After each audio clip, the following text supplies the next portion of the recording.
السلام علیکم۔ فاروق knowledge point کے معزز ناظرین، امید کرتا ہوں آپ سب خیریت سے ہوں گے۔ آج کا ہمارا ٹاپک ہے صلاح الدین ایوبی کون تھے، وہ کب پیدا ہوئے، کہاں پیدا ہوئے، ان کا نام صلاح الدین ایوبی کس نے رکھا اور انہوں نے کون کون سی جنگیں لڑیں، یہ ساری معلومات جو ہے ہم اس ویڈیو میں جانیں گے۔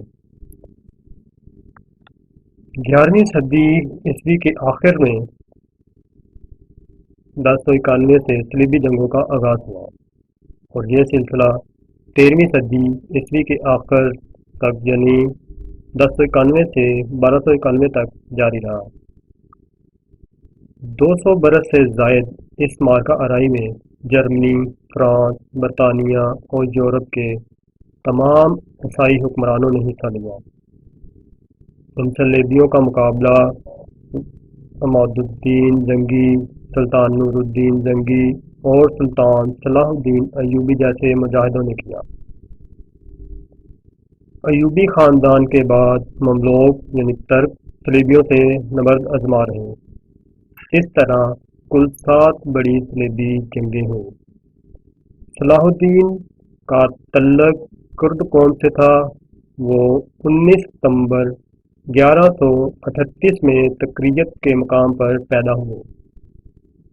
اس کا نام یوسف رکھا گیا۔ صلاح الدین نے سلطان نور الدین جنگی کے زیر سایہ تربیت پائی۔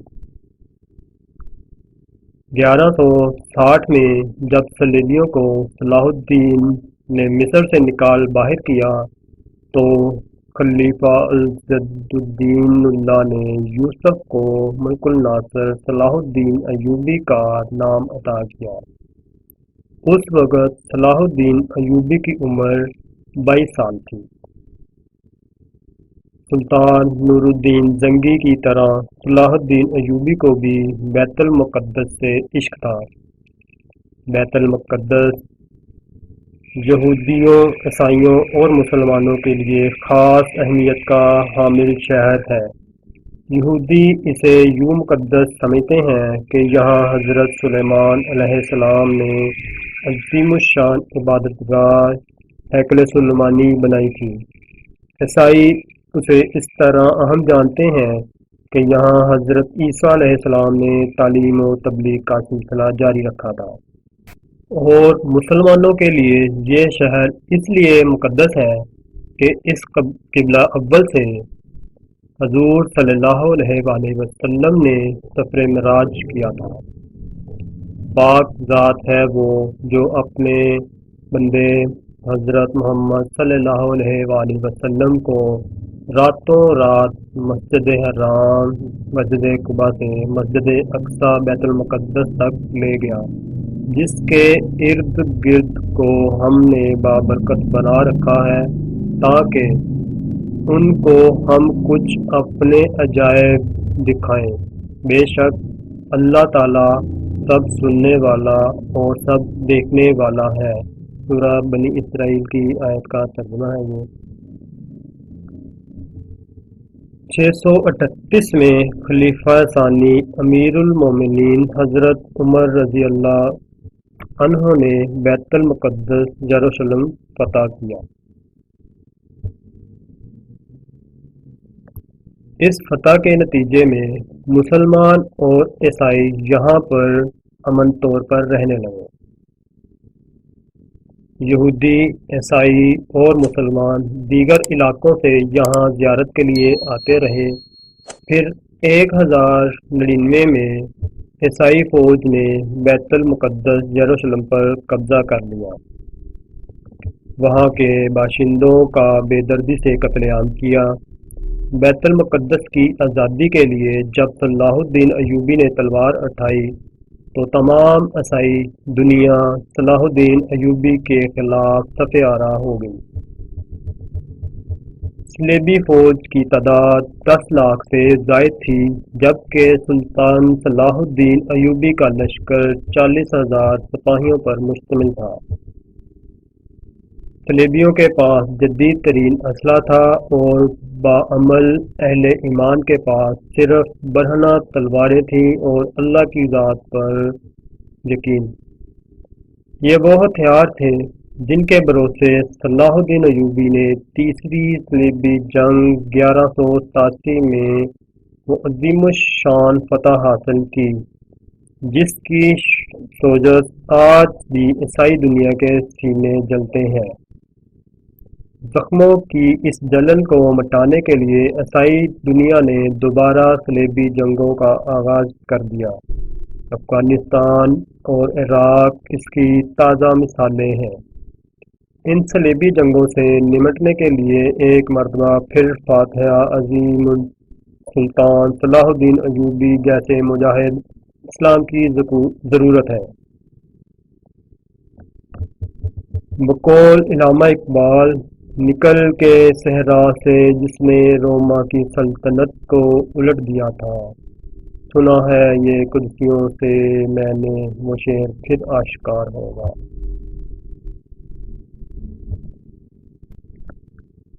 5ویں صدی ہجری کے آخر میں جبکہ خلافت عباسیہ زوال پذیر تھی اور امت مسلمہ مختلف ٹکڑوں میں بٹ کر کمزور ہو چکی تھی، مسیحی اقوام کو اپنی ناپاک آرزو کی تکمیل کا موقع مل گیا۔ میڈیا وار کے تحت پطرس راہب نے مسلمانوں کے مظالم کی فرضی داستانیں سنا کر پورے یورپ میں اشتعال پیدا کر دیا اور مسیحی دنیا میں ایک سرے سے دوسرے سرے تک آگ لگا دی۔ یورپ اربن دوم نے اس جنگ کو صلیبی جنگ کا نام دیا اور اس میں شرکت کرنے والوں کے گناہوں کی معافی اور ان کے جنتی ہونے کا مسودہ دیا۔ زبردست تیاریوں کے بعد فرانس، انگلینڈ، اٹلی، جرمنی اور دیگر یورپی ممالک کی افواج پر مشتمل 13 لاکھ افراد کا سیلاب عالم اسلام کی سرحدوں پر ٹوٹ پڑا۔ رابرٹ نارمنڈی، گاڈفری اور ریمون الطوی جیسے مشہور یورپی فرما رواں اور ان بکھری ہوئی افواج کی قیادت کر رہے تھے۔ شام اور فلسطین کے ساحلی شہروں پر قبضہ کرنے اور وہاں 1 لاکھ سے زائد افراد کا قتل عام کرنے کے بعد جولائی 1099 میں صلیبی افواج نے 42 دن کے محاصرے کے بعد بیت المقدس پر قبضہ کر لیا اور وہاں خون کی ندیاں بہا دیں۔ فرانسیسی مورخ کے بقول صلیبیوں نے ایسے تعصب کا ثبوت دیا جس کی مثال نہیں ملتی۔ عربوں کو اونچے اونچے برجوں اور مکانوں کی چھت سے گرایا گیا، آگ میں زندہ جلایا گیا، گھروں سے نکال کر میدان میں جانوروں کی طرح گھسیٹا گیا۔ صلیبی جنگوں مسلمانوں کو مقتول مسلمانوں کی لاشوں پر لے جا کر قتل کرتے۔ کئی ہفتوں تک قتل عام کا یہ سلسلہ جاری رہا۔ 70,000 سے زائد مسلمان صرف اقصی میں تہہ کیے گئے۔ عالم اسلام پر نصرانی حکمرانوں کی یہ وحشیانہ جلوات تاریخ میں پہلی صلیبی جنگ کے نام سے مشہور ہے۔ عیسائی کمانڈروں نے فتح کے بعد یورپ کو خوشخبری کا پیغام بھجوایا اور اس میں لکھا، اگر آپ اپنے دشمنوں کے ساتھ ہمارا سلوک معلوم کرنا چاہیں تو مختصر اتنا لکھ دینا کافی ہے کہ جب ہمارے سپاہی حضرت سلیمان علیہ السلام کے معبد یعنی مسجد اقصی میں داخل ہوئے تو ان کے گھٹنوں تک مسلمانوں کا خون تھا۔ بیت المقدس کے سقوط کے بعد مسیحی اقوام نے مقبوضہ شام و فلسطین کو تقسیم کر کے القدس، طرابلس، انطاکیہ اور یفاکی 4 مستقل صلیبی ریاستیں قائم کر لیں۔ حالات نہایت پرخطر تھے۔ عالم اسلام کے اکثر حکمران خانہ جنگیوں میں مست تھے۔ بعض صلیبیوں کے حلیف بن گئے، ان میں سے کوئی بھی نصرانیوں سے ٹکرانے کا حوصلہ نہ رکھتا تھا۔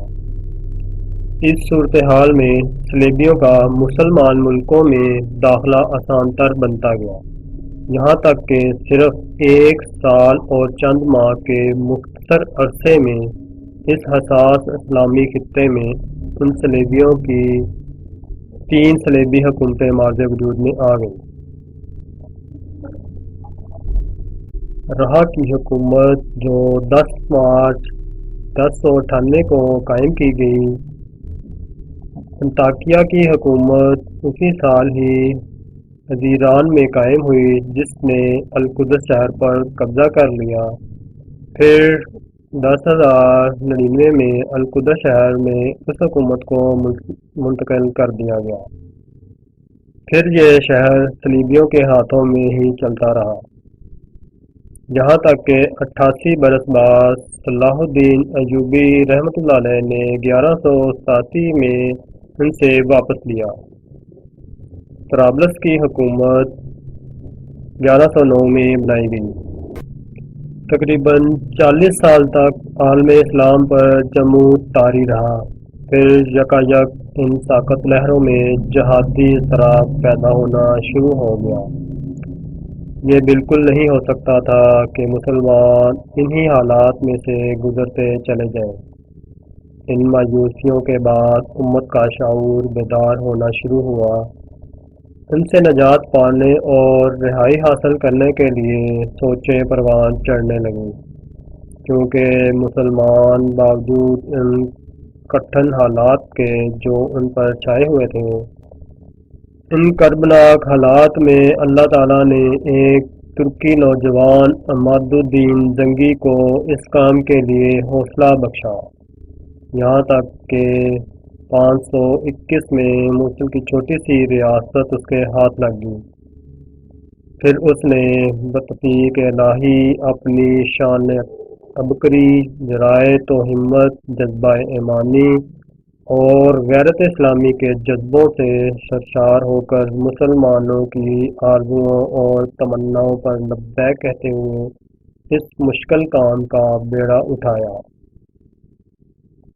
اپنی مختصر سی اسٹیٹ کو اس طرح وسیع کیا کہ حلب، حماد اور حمص کے علاقے اپنے ساتھ ملا لیے، جس سے ایک چھوٹا سا متحدہ اسلامی بلاک بن گیا۔ پھر دیکھتے ہی دیکھتے اس جہاد کی برکت سے الحرا کا علاقہ صلیبیوں سے واپس چھین لیا گیا، اور 1144 میں عیسائیوں کی اس حکومت کو ختم کر دیا تو مسلمانوں نے کسی حد تک راحت و اطمینان کا سانس لیا۔ ان کی خود اعتمادی جو ہے پلٹ آئی۔ انہوں نے الحرا شہر پر اپنے دوبارہ قبضے کو فتح الفتوح کا نام دیا۔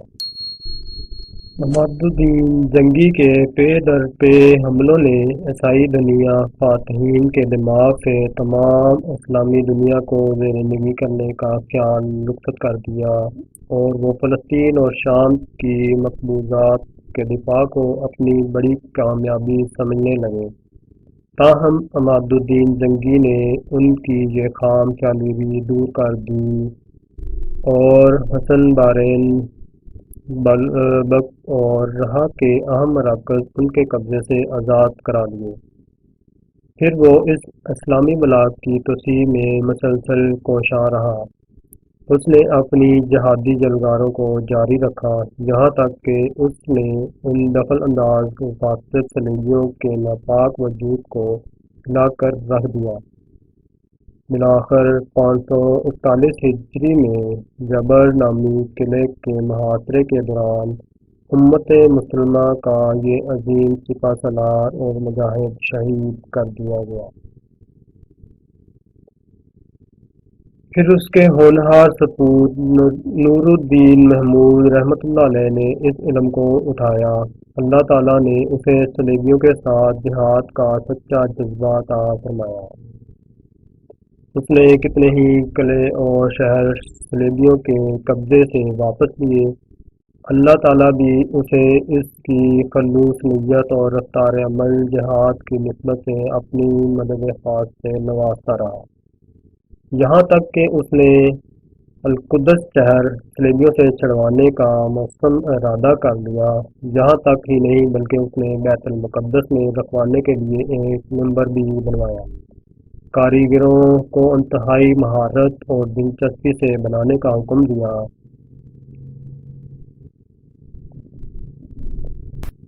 سلطان نور الدین زنگی کے بعد ان کے شاگرد رشید ناصر یوسف صلاح الدین نے بیت المقدس اور فلسطین کو آزاد کروانے کے لیے پھر سے اس علم جہاد کو اٹھایا۔ صلاح الدین کی شخصیت میں تقریباً تمام اسلامی محاسن و خصائل کوٹ کوٹ کر بھر دیے گئے تھے۔ اس میں بردباری اور پرہیزگاری، ارادے کی پختگی، پیش و قدمی، دنیا سے بے رغبتی اور سخاوت، مہارت سیاسی و تدبیر عملی، ہمہ وقت جہاد کے لیے کمر بستہ، علم، دوستی اور علماء کی قدردانی جیسی اعلیٰ صفات قابل رشک تھے، یقیناً جن کو اللہ تعالیٰ نے اپنے دین کی سربلندی، اپنے دشمنوں کی سرکوبی کے لیے چن لیتا ہے۔ ان میں یہ صفات لازماً موجود ہوتی ہیں جو اپنا حصہ ڈال کر تاریخ اسلام کا رخ صحیح جانب موڑ دیتے ہیں۔ صلاح الدین ایوبی رحمۃ اللہ علیہ کی شخصیت اسلامی تاریخ میں ایک ناقابل فراموش مقام رکھتی ہے۔ ان کی زندگی کا ہر لمحہ جہاد کے مسلسل سے عبارت تھا۔ سلطان صلاح الدین ایوبی کا تعلق کرد قوم سے تھا جو شام، عراق اور ترکی کی جنوب سرحدوں میں پائی جاتی ہے۔ ان کے والد نجم الدین ایوب مشرقی آذربائیجان کے ایک گاؤں ودین کے رہنے والے تھے۔ بعد میں وہ شام آ کر عماد الدین زنگی کی فوج میں شامل ہو گئے۔ ان کے بھائی اسد الدین شاہ کو بھی ان کے ساتھ تھے۔ دونوں نے اپنی صلاحیتوں کی بنا پر نمایاں ترقی کی۔ نجم الدین ایوب کے بیٹے ہونے کی حیثیت سے صلاح الدین ایوبی کے لیے بھی ترقی کے راستے کھل گئے۔ سلطان نور الدین زنگی نے ان کی قابلیت دیکھتے ہوئے مصر کی فتح کے لیے انہیں اسد الدین شیرکو کا دست راست بنا کر روانہ کیا۔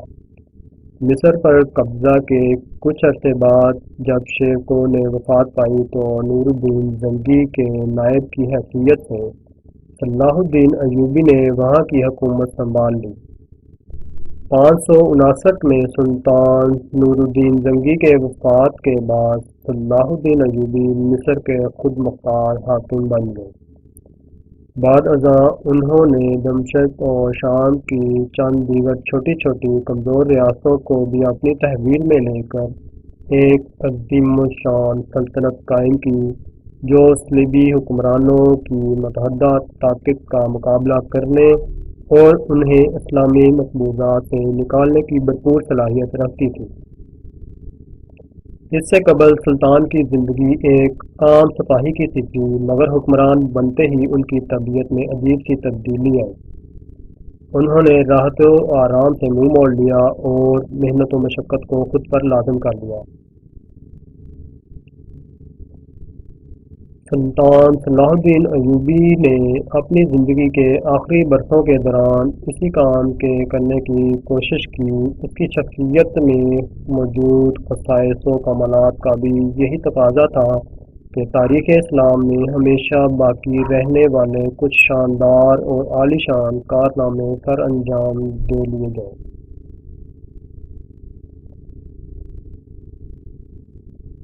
حسین بحرہ تبریہ کے مغربی جانب واقع ہے جو اب مقبوضہ فلسطین میں ہے۔ یہ ایک سرسبز شاداب بستی ہے جس میں پانی کی فراوانی بھی ہے۔ اس میں جیسا کہ زبان زدعام ہے کہ شعیب علیہ السلام کی قبر بھی موجود ہے۔ اس بستی کے قریب ہی سلطان صلاح الدین ایوبی رحمۃ اللہ علیہ کا صلیبیوں سے ایک خونریز معرکہ ہوا تھا۔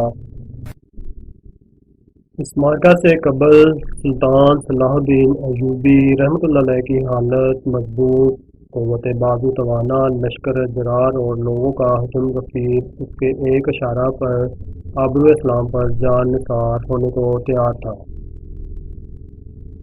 سلطان صلاح الدین نے اللہ تعالیٰ کی عطا کردہ ان تمام نعمتوں اور قوتوں کو صلیبیوں کے مقابلے میں کرنا چاہا تھا کہ ان کی اینٹ سے اینٹ بجائی جائے۔ انہیں یہ خبر ملی تھی کہ سسوریا کے چراغاں میں صلیب کے پجاری اپنے لاؤ لشکر سمیت اکٹھے ہو رہے ہیں۔ سلطان اپنے لشکروں سمیت حسین کے علاقے بحرہ تبریہ کے غربی پہاڑ پر ان کے قریب ہی خیمہ زن ہوا۔ اس نے صلیبیوں کو ابارا اور انہیں وہاں سے نکال کر ایسے علاقے میں لانے میں کامیاب ہو گیا جہاں پانی نہ تھا۔ راستوں میں جو چند چشمے اور تالاب تھے ان کو بھی مسلمان مجاہدین نے ناقابل استعمال بنا دیا تھا۔ جب مسلمان اور صلیبی ایک دوسرے کے قریب ہوئے تو شدت پیاس سے صلیبی بہت تنگ ہوئے۔ اس کے باوجود وہ اور مسلمان ڈٹ کر لڑتے رہے، بہادری اور صبر سے داد و شجاعت دیتے رہے۔ مسلمانوں کے مقدمۃ الجیش یعنی سپاہ کے اگلے دستے بلندی پر چڑھنے میں کامیاب ہو گئے، جس کے بعد انہوں نے اللہ کے دشمنوں پر تیروں کی بوچھاڑ سے وہ بارش برسائی کہ وہ منتشر ٹڈی دل کا حملہ ہوا، اس سے دشمن کے ان گنت گھڑسوار واصل جہنم ہوئے۔ اس دوران صلیبیوں نے بارہا پانی والی جگہ کی طرف بڑھنے کی کوشش کی کیونکہ وہ سمجھ بیٹھے تھے کہ صرف شدت پیاس ہی کی وجہ سے وہ کثیر تعداد میں مر رہے ہیں۔ اس بیدار مغز قائد سپہ سالار نے ان کے ارادوں کو بھانپ لیا تو وہ ان کو کے اور ان کی مطلوبہ چیز یعنی پانی کے درمیان حائل ہو رہا ہے اور ایسے ہی ان کی شدت پیاس کو برقرار رکھا۔ پھر خود بنفس نفیس طوفانی موجوں کی طرح مسلمانوں کے پاس پہنچ کر انہیں ابارتا رہا جو اس شہادت کے صلے میں انہیں اللہ کے پاس ملنے والا تھا۔ اس کی رغبت دلاتا رہا، شوق جہاد پیدا کرتا رہا، ان صابر اور صادق مجاہدین کے اللہ کی تیار شدہ نعمتوں کو یاد دلاتا رہا، تو مسلمانوں کی حالت دیدنی بن گئی کہ وہ موت یعنی مرتبہ شہادت کے حصول کے لیے دیوانہ وار آگے بڑھنے لگے۔ جو اپنے سالار کی حالت کو دیکھتے اور اس کی ایمان افروز باتوں کو سنتے تو ظاہری زندگی سے دستکش ہو کر جنت کی طرف لپکنے لگے، گویا کہ اپنی زبان حال سے یوں پکار رہے ہوں کہ ہمیں ان صلیبیوں کی صفوں کے پیچھے جنت مل رہی ہے۔ چشمے ددن میں ایک نوجوان مسلمانوں کی صفوں سے بجلی کی طرح نمودار ہوا اور صلیبیوں کی صفوں کے سامنے سینہ تانے کھڑا ہو گیا، جیسے موت پر بیعت کرنے والے لڑتے ہیں۔ ایسی بے جگری سے لڑا کہ دشمن حیران و ششدر رہ گیا۔ پھر دشمن اس پر ٹوٹ پڑے اور اسے شہید کر دیا۔ اس کا شہید ہونا کیا تھا کہ پٹرول کے خزانوں میں آگ سلگا دی گئی۔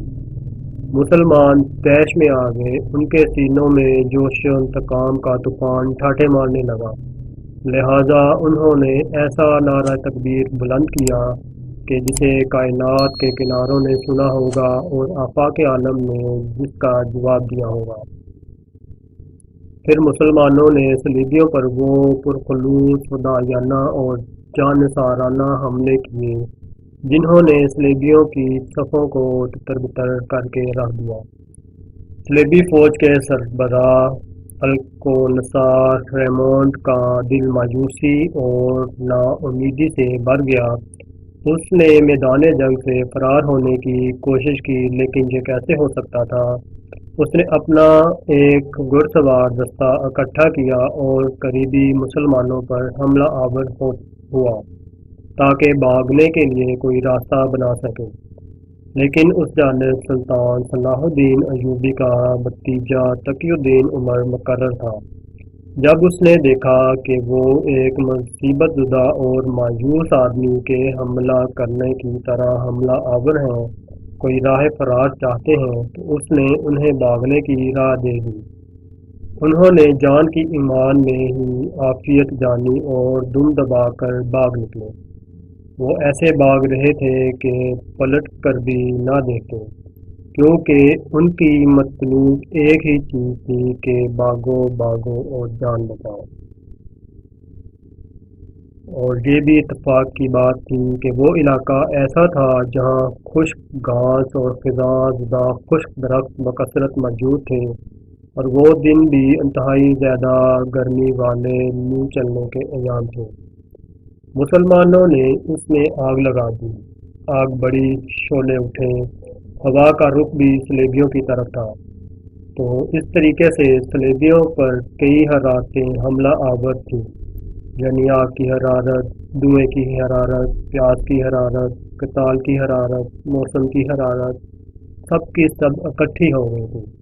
اس سے قبل انہوں نے ایسا حال کبھی نہیں دیکھا تھا، کیونکہ یہ صلیبی اکثر سرد اور برفانی علاقوں کے رہنے والے تھے۔ انہیں اس بات کا یقین ہو گیا تھا کہ کوئی راستہ انہیں موت سے بچا نہیں سکے گا، سوائے اس کے کہ اپنے عقیدے کا، خواہ وہ کیسا بھی ہے، دفاع کرنے والے کی طرح بہادری کے جوہر دکھاتے ہوئے موت کی طرف ہی بڑھا جائے۔ ادھر ان مسلمانوں کا کیا جوش اور ولولہ ہوگا جو اپنے سچے عقیدے کے ساتھ لڑ رہے تھے، جن کے گھر بار لوٹ لیے گئے تھے، جن کے علاقے چھین لیے گئے تھے۔ صلیبی ایک بار پھر جمع ہوئے، مسلمانوں پر کئی حملے کیے۔ قریب تھا کہ مسلمانوں کو ان کی جگہوں سے ہٹا دیتے اگر ان پر اللہ تعالیٰ کی خاص عنایت نہ ہوتی۔ بس یہ ہوتا رہا کہ ہر بار صلیبی جب حملے سے واپس پلٹتے تو مقتولین اور مجروحین کی تعداد میں اضافہ ہو ہی پاتی، یہاں تک کہ کمزور سے کمزور تر ہی بنتے گئے۔ امام ابن الاسیر کے بقول مسلمانوں نے انہیں دائرے کے محیط کی طرح گھیرے میں لے لیا۔ کچھ باہر بچے تو حسین کی ایک جانب ایک ٹیلے پر چڑھنے میں کامیاب ہو گئے۔ وہاں انہوں نے اپنے خیمے نصب کرنے چاہے تو مسلمان ان پر چاروں طرف سے ٹوٹ پڑے، اکثر کو واصل جہنم کیا، پھر بھی وہ ایک خیمہ نصب کرنے میں کامیاب ہو ہی گئے، اور وہ بھی اپنے بادشاہ کا خیمہ۔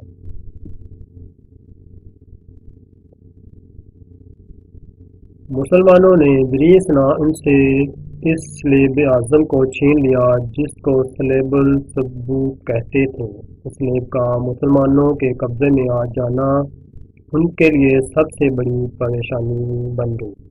اوپر سے اللہ کا لشکر یعنی مسلمان انہیں تہہ و تیگ کیے جا رہے تھے اور بے شمار کو قیدی بھی بنا رہے تھے، یہاں تک کہ اس ٹیلے پر بادشاہ کے خاص اور بہادر تقریباً 150 گھڑ سوار باقی رہ گئے۔ ویڈیو کو لائک اور کمنٹ کرنا مت بھولیے گا۔ اگر آپ کو ہماری یہ ویڈیو پسند آئی ہے تو چینل کو سبسکرائب کریں اور ساتھ ہی لگے بیل کے بٹن کو کلک کریں تاکہ آپ کے پاس ہماری آنے والی مزید ویڈیو کا نوٹیفیکیشن بر وقت ملتا رہے۔ ملتے ہیں ایک نئی ویڈیو کے ساتھ۔ السلام علیکم۔